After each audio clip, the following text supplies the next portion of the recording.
Hello friends, आज हम integration by method of inspection करने वाले हैं और ये करने के लिए आपको कुछ स्पेशल फॉर्मूलाज याद करने की ज़रूरत नहीं है, क्योंकि जनरली इस मेथड से आप वही क्वेश्चन कर सकते हैं जो बहुत ही इजी टू डू हो। और ये किसके ऊपर बेस्ड है और हम ये कैसे करेंगे, ये हम आगे वीडियो में बात करते हैं। आपको ये पता है कि हम इंटीग्रेशन जो है वो एक्चुअल में क्या होता है, it is an anti derivative. ये हम बात कर चुके हैं अपने पहले की वीडियोस में। It is an anti derivative. Okay, तो एंटी डेरिवेटिव का क्या मतलब है? डेरिवेटिव में आपको फंक्शन गिवन होता था, फॉर एग्जांपल आपको साइन एक्स गिवन है, आप इसका डेरिवेटिव निकालते थे, एफ डैश एक्स निकालते थे, तो साइन एक्स का आपका डेरिवेटिव हो जाता था कॉस एक्स। ठीक है, अब आपको डेरिवेटिव गिवन होगा, आपको उसका क्या निकालना है, फंक्शन निकालना है। तो इंटीग्रेशन जो होता है रिवर्स प्रोसेस होता है। आपको पहले फंक्शन गिवन होता था और आप उसका डेरिवेटिव करते थे, तो आपके पास उसका डेरिवेटिव आ जाता था। नाउ अब आपको डेरिवेटिव गिवन होगा, आप उसका इंटीग्रेशन करेंगे तो आपके पास फंक्शन आ जाएगा। ठीक है, तो अल्टीमेटली इंटीग्रेशन से जो आपको मिलता है वो वापस फंक्शन मिलता है। ओके, तो मेथड ऑफ इंस्पेक्शन में, ये जो मेथड ऑफ इंस्पेक्शन आप नाम पढ़ेंगे अपनी बुक में, आपको गिवन दे रखा है। इंस्पेक्शन का मतलब है इन्वेस्टिगेट करना। आपको अपने माइंड में ये सोचना पड़ेगा कि जो आपको डेरिवेटिव दे रखा है वो किस फंक्शन का डेरिवेटिव है। जो भी आपको क्वेश्चन में इंटीग्रेट करने के लिए दे रखा होगा वो एक्चुअल में आपका डेरिवेटिव होगा। तो आपको ये सोचना है अपने माइंड में कि ये जो डेरिवेटिव गिवन दे रखा है वो किस फंक्शन का डेरिवेटिव है।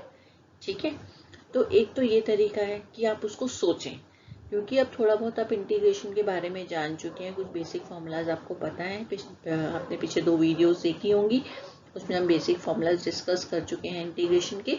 तो आप डायरेक्टली भी ऐसे कर सकते हैं। फॉर एग्जांपल आपको sin 2x गिवन दे रखा है फंक्शन, आप डायरेक्टली इसका, आपको क्वेश्चन गिवन दे रखा है, ठीक है, कि आपको sin 2x का क्या करना है, इंटीग्रेशन करना है। ओके, तो आप कैसे करेंगे, आपको इसका इंटीग्रेशन करना है तो आप डायरेक्टली फॉर्मूला भी अप्लाई कर सकते हैं। sin 2x का इंटीग्रेशन होता है माइनस cos 2x, क्योंकि x की जगह पे 2x था तो आप 2x का डेरिवेटिव लेके डिवाइड कर देंगे। इस तरीके से जनरली हम क्वेश्चंस करते हैं। ठीक है, तो आपको पता है कि इसका इंटीग्रेशन क्या होगा, माइनस cos 2x बाय 2।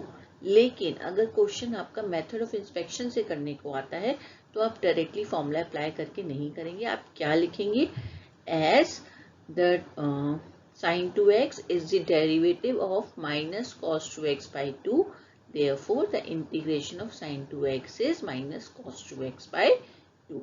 ठीक है, तो उसको रिप्रेजेंट करने का तरीका अलग हो जाएगा। Instead of doing with formula we will write that this derivative is of this function। Okay, तो अगर हम आगे भी क्वेश्चन करेंगे तो आपको और क्लियर हो जाएगा कि हम कैसे मेथड ऑफ इंस्पेक्शन को अप्लाई करते हैं। ये हम ऑलरेडी डिस्कस कर चुके हैं, हम यहाँ पे फिर से डिस्कस कर लेते हैं। sin 2x का इंटीग्रेशन करना है आपको बाय मेथड ऑफ इंस्पेक्शन। आपको इन्वेस्टिगेट करना पड़ेगा कि ये जो डेरिवेटिव गिवन दे रखा है ये किस फंक्शन का डेरिवेटिव है। जैसे अगर हमें sin x गिवन होता तो हम बता सकते थे कि ये cos x का माइनस cos x का डेरिवेटिव है। ठीक है,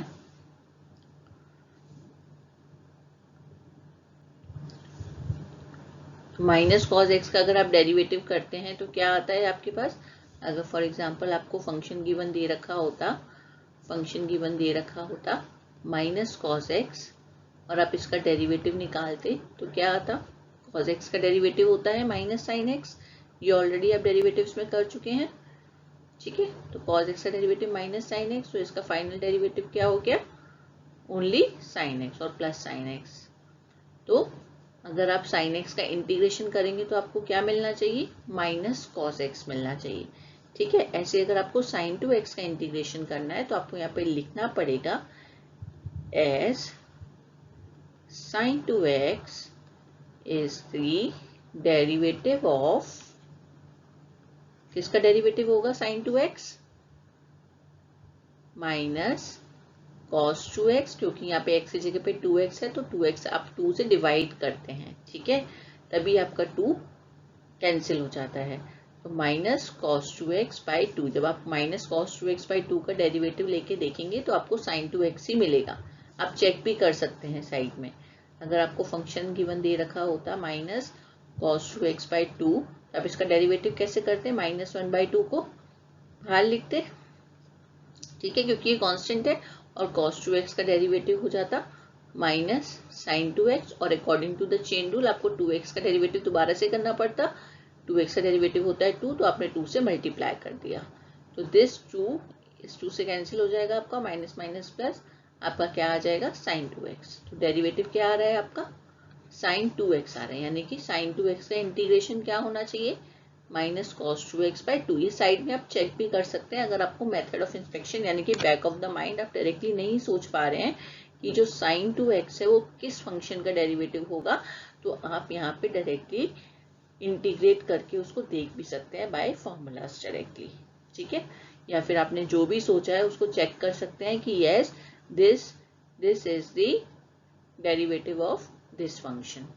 ओके, तो हमने directly minus cos 2x by 2 का डेरिवेटिव करके यहाँ पे चेक कर लिया है क्या हमें साइन 2x मिल रहा है या नहीं मिल रहा है, यस मिल रहा है। तो एज साइन 2x जो है वो इसका डेरिवेटिव है, therefore integration of sine 2x dx will be, क्या हो जाएगा इसका इंटीग्रेशन, डायरेक्टली आपका हो जाएगा minus cos 2x by 2 plus C, और प्लस सी लगाना जरूरी होता है इंटीग्रेशन के क्वेश्चन में, ये हम बात पहले भी कर चुके हैं। ठीक है, आगे बढ़ते हैं। cos 3x, आपको cos 3x का इंटीग्रेशन करना है again bye method of inspection. तो कैसे करेंगे, अगेन आपको यही सोचना पड़ेगा कि ये किस फंक्शन का डेरिवेटिव है, cos 3x किस फंक्शन का डेरिवेटिव है, as cos 3x is the derivative of, किसका डेरिवेटिव होगा, साइन 3x बाई 3 का। ठीक है, आप इसको साइड में अगेन चेक कर सकते हैं, आपको फंक्शन गिवन दे रखा है, अगर साइन 3x बाई 3 और इसका आप डेरिवेटिव निकालेंगे तो क्या आ जाएगा, 1/3 आप बाहर लिख लीजिए, साइन 3x का डेरिवेटिव हो जाएगा बाय फॉर्मूला cos 3x, और क्योंकि x की जगह पे 3x है तो आप according to the chain rule 3 से मल्टीप्लाई भी करेंगे, तो 3 से 3 कैंसिल हो जाएगा, आपका आ जाएगा cos 3x। ठीक है, तो as cos 3x is the derivative of sin 3x by 3, therefore integration of cos 3x dx will be sin 3x upon 3 plus c. Is it okay? अभी हम और क्वेश्चंस करेंगे तो आपको क्लियर हो जाएगा। यहाँ पे तो सोचना इजी है कि इस फंक्शन का जो भी आपको फंक्शन गिवन दे रखा है, या जो भी आप कह लो, इस केस में डेरिवेटिव जो गिवन दे रखा है वो किस फंक्शन का डेरिवेटिव है, ये चीज सोचनी यहाँ पे थोड़ी आसान है। आप आगे के क्वेश्चंस देखते हैं कि अगर उनको करना होगा तो हम क्या डायरेक्टली सोच पा रहे हैं, आई थिंक इसमें भी हम डायरेक्टली लिख पाएंगे, क्योंकि आपको पता है ex का इंटीग्रेशन ex ही होता है, और ex का डेरिवेटिव भी, एक्सपोनेंशियल फंक्शन का डेरिवेटिव भी एक्सपोनेंशियल फंक्शन ही होता है। ठीक है, तो similarly bye method of inspection अगर हम इस क्वेश्चन को करते हैं तो आप क्या लिखेंगे, S e2x is the derivative of, किसका डेरिवेटिव होगा बताइए, e2x बाय 2 का। ये 2 हम डिवाइड में इसलिए लगा रहे हैं क्योंकि यहाँ पे 2x का आप जब चेन रूल लगाएंगे 2x में तो इंटू 2 हो जाएगा, तो ये 2 को 2 से कैंसिल कर देगा, ये जो हमने डिनोमिनेटर में लगाया है। ठीक है, तो e2x बाई 2, और यहाँ पे आप साइड में अगेन चेक भी कर सकते हैं, अगर आपका फंक्शन e2x बाई 2 होगा तो इसका डेरिवेटिव क्या आएगा, 1/2, अगेन कांस्टेंट है, बाहर आ जाएगा, e2x का डेरिवेटिव क्या होगा, e2x का डेरिवेटिव e2x ही होगा, और क्योंकि यहाँ पे x की जगह पे 2x है तो आप 2x का डेरिवेटिव दोबारा से लेंगे according to the chain rule और उसको मल्टीप्लाई कर देंगे। तो 2x का डेरिवेटिव क्या होगा, 2 से 2 कैंसिल, और क्या आ गया आपका e2x आ गया। ठीक है, तो यानी कि आपने ठीक जो भी यहाँ पे सोचा है कि ये किस फंक्शन का डेरिवेटिव होगा वो आपने करेक्ट सोचा है, क्योंकि आपको यहाँ पे e2x मिल गया है। तो आप यहाँ पे लिख सकते हैं directly, therefore the integration of e2x will be e2x by 2 plus c। Okay, तो ये मेथड जनरली बहुत सिंपल क्वेश्चंस के लिए यूज किया जाता है, और अगर 1 मार्क का क्वेश्चन आता है तो आप इस मेथड को यूज करके वो क्वेश्चन अटेम्प्ट कर सकते हैं। ठीक है, तो ax प्लस b का whole square. Okay, now how will you do this. यहाँ पे आई थिंक सोचना थोड़ा कॉम्प्लेक्स है कि ये जो फंक्शन है वो जो भी ये आपको गिवन दे रखा है जिसका आपको इंटीग्रेशन करना है, ये एक्चुअल में किस फंक्शन का डेरिवेटिव है ना। अगर आपने देखा होगा पॉलिनोमियल में, अगर आपको एक्स क्यूब गिवन होता है तो जब आप इसका डेरिवेटिव लेते हैं, तो अगर आप इसका डेरिवेटिव लेंगे एक्स क्यूब का तो आपको क्या मिलेगा, एक्स की पावर एन का जैसे हम करते हैं वैसे ही करेंगे, तो ये हो जाएगा आपका 3x स्क्वायर। एक्स की पावर एन का आप डेरिवेटिव क्या लेते हैं, एक्स एन माइनस 1, यही लेते हैं ना, यही फॉर्मूला है ना अकॉर्डिंग टू दी जो भी आपने डिफरेंशिएशन में फॉर्मूला किए हुए हैं।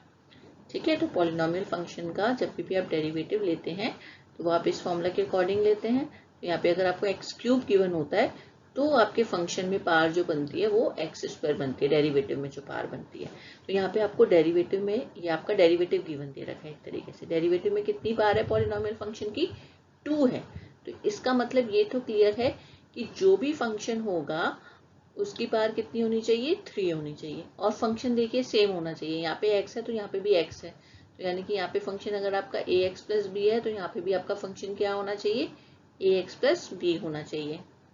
ठीक है, यहाँ पे डेरिवेटिव में ax प्लस बी गिवन दे रखा है तो इसका जो फंक्शन होगा उसमें भी ax प्लस बी होगा।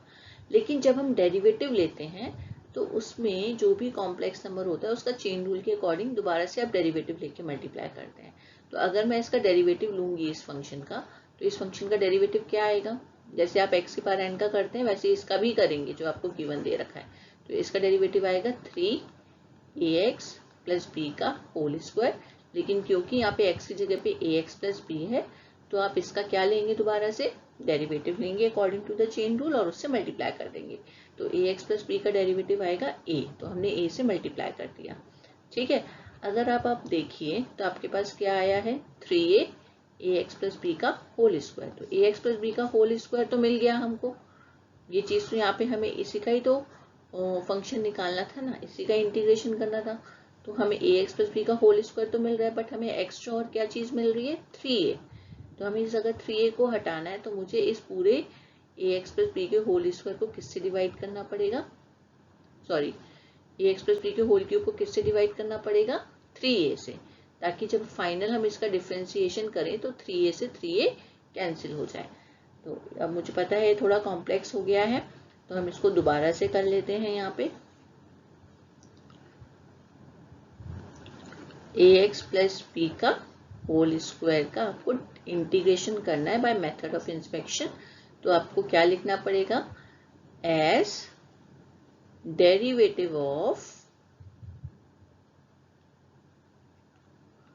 ax प्लस बी का whole square is,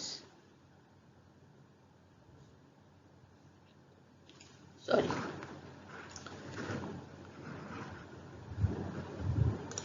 not derivative of ax plus B, यहाँ पे आपको क्या लिखना था, अभी हमने जो पीछे वाले क्वेश्चंस में लिखा आपको सेम वैसे ही करना है, एज ax प्लस बी का whole square, this is the derivative ax plus B का होल स्क्वायर। ओके, तो आपको ax प्लस बी का whole square is the derivative of, किसका डेरिवेटिव है, अभी हमने किया है, तो आप यहाँ पे वही लिखेंगे, एज ax प्लस बी का whole square is the derivative of which function, derivative of ax plus B का होल क्यूब अपॉन 3a, और ये 3a मैंने आपको बताया कहाँ से आया, क्योंकि जब हम इसका डेरिवेटिव कर रहे थे ax प्लस बी का होल क्यूब का, तो ये 3a एक एक्स्ट्रा टर्म आ रही थी along with the ax plus B का होल स्क्वायर। तो इस एक्स्ट्रा टर्म को हम कैसे हटा सकते हैं, जब क्वेश्चन में 3a प्रेजेंट हो डिवाइड में। 3a तो कांस्टेंट है, वो तो बाहर आ जाएगा।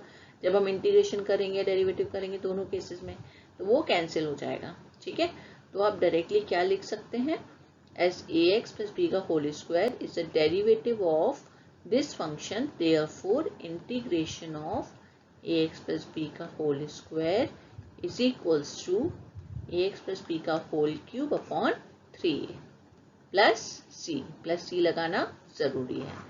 ठीक है, क्लियर है ये? आगे बढ़े। Okay, next question is sin 2x minus 4e3x dx। इसका आपको इंटीग्रेशन करना है बाय मेथड ऑफ इंस्पेक्शन। इसमें आप ये दो अलग अलग क्वेश्चंस लेके चलेंगे। एक तरफ आप लिखेंगे as sin 2x is the derivative of, ये हम पीछे भी कर चुके हैं सेम क्वेश्चन। डेरिवेटिव ऑफ किसका डेरिवेटिव होगा ये, माइनस cos 2x बाय 2 का। ठीक है, इसका जब हम डेरिवेटिव लेंगे माइनस cos 2x बाय 2 का, तो आपको क्या मिलेगा, sin 2x मिलेगा। Therefore integration of sin 2x will be minus cos 2x by 2 plus c1 इससे लिख रहे हैं क्योंकि अभी मैंने हाफ क्वेश्चन का डेरिवेटिव लिया है, सॉरी इंटीग्रेशन लिया है। सिमिलरली अब मैं 4e की पावर 3x का भी इंटीग्रेशन निकालूंगी by method of inspection. As 4e की power 3x is the derivative of, इसका डेरिवेटिव होगा ये 4e की पावर 3x बाय 3 का। e की पावर 3x वाले यानी कि एक्सपोनेंशियल फंक्शन का सोचना थोड़ा आसान इसलिए है क्योंकि एक्सपोनेंशियल फंक्शन का सेम रहता है। तो यहाँ पे e3x है तो यहाँ पे भी e3x रहेगा, बट हमने नीचे 3 इसलिए लगाया क्योंकि according to the chain rule 3 नीचे मल्टीप्लीकेशन में आ जाएगा ऊपर, तो वो 3 से 3 कैंसिल करने के लिए यहाँ पे हमने 3 डिवाइड में लगाया है। ठीक है, देयरफॉर इंटीग्रेशन ऑफ 4e की power 3x will be 4e की power 3x upon 3 plus c2। अब इन दोनों को कंबाइन कर देते हैं तो हमारे को फाइनल आंसर मिल जाएगा। हमें इसका इंटीग्रेशन करना था और इसका इंटीग्रेशन करना था, हमने वो मेथड ऑफ इंस्पेक्शन से सोच लिया क्या होगा, तो ये डायरेक्टली क्या आ जाएगा आपका answer, cos 2x by 2 plus, sorry plus नहीं, यहाँ क्वेश्चन में माइनस है तो आप यहाँ पे भी माइनस लिखेंगे। ठीक है,